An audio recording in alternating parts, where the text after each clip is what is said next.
Hi guys! I'm going to be talking about the extreme eating plan today. Okay, so the first thing you're going to do is you're going to want to look through your booklet. The first couple of pages are the most important. The last part of the book are recipes to try. Okay, so what you're going to do first is on the getting started page, you're going to calculate the amount of calories that you are going to be eating during the 21-day fix extreme eating plan.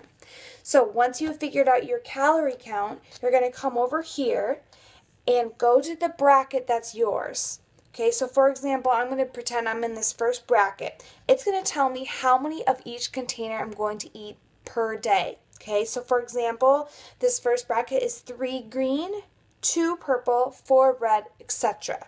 Okay, so this is going to help you know how much to be eating and how to spread out your meals. Okay, the next thing you're going to do is you're going to choose your approach. Okay, so why people do the 21-day fix extreme is because of one of these options. Okay, so you have option A is just the extreme version. So what you're going to be doing is you're going to be doing the same breakdown of calories and amount of containers every day for the 21 days. It's going to be the same. Okay. Approach 2 is called the competition countdown approach, and I'll go over that in a little bit, okay? And then the third approach is you're basically going to stick with the extreme plan, like we talked about right here, but then maybe the last 3 days you're going to do the countdown to competition plan, okay? So the first thing I want to go through is for the countdown to competition, for the 21-day fix extreme eating plan, there's no cheats. Okay, so whereas 21-day fix, they, kind of add in a few cheats here and there, or treats.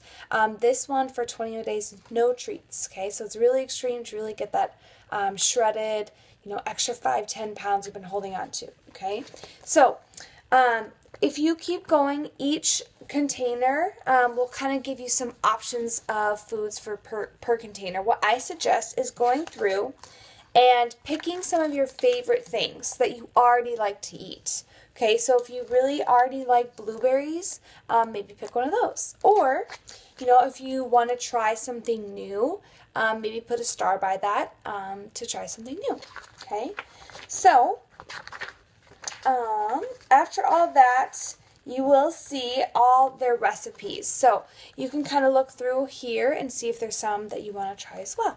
Okay, so now I'm going to go through the competition countdown kind of meal plan, okay? So that's going to be in a separate little booklet.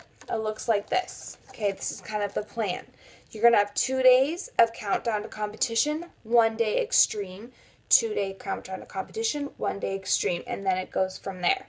Basically, countdown to competition meals, like the day, is basically a lower carb.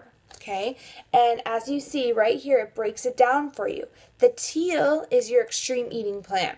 Okay, if you don't want to do countdown to competition, you're going to stick with your teal, which is the extreme the whole time.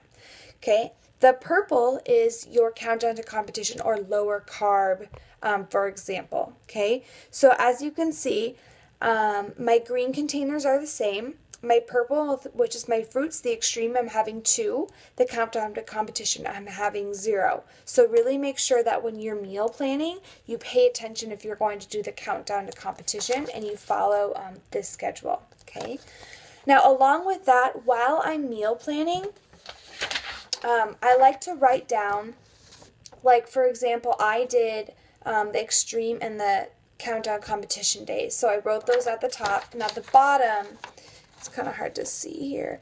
I wrote exactly how many containers per day that I'm going to be having. Okay, so from there, then I begin my meal planning.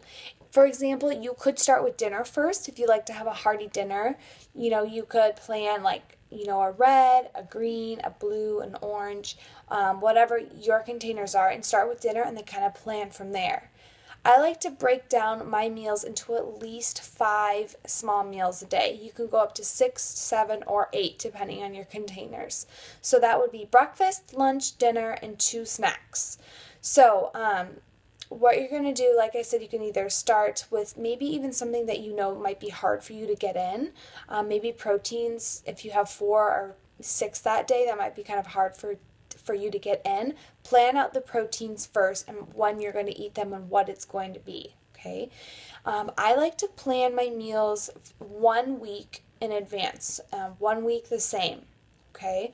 So, and then, the second week I'll do something different. The third week I'll do something different. For example, maybe the first week for dinners, I'm going to have pork with broccoli. So I like to keep things the same. That's the easiest for me, and it's the most cost effective. If you're having something different each day, it's going to be good for your taste buds, but your budget probably not so much. So I like to plan by week. Okay, so that should help you with your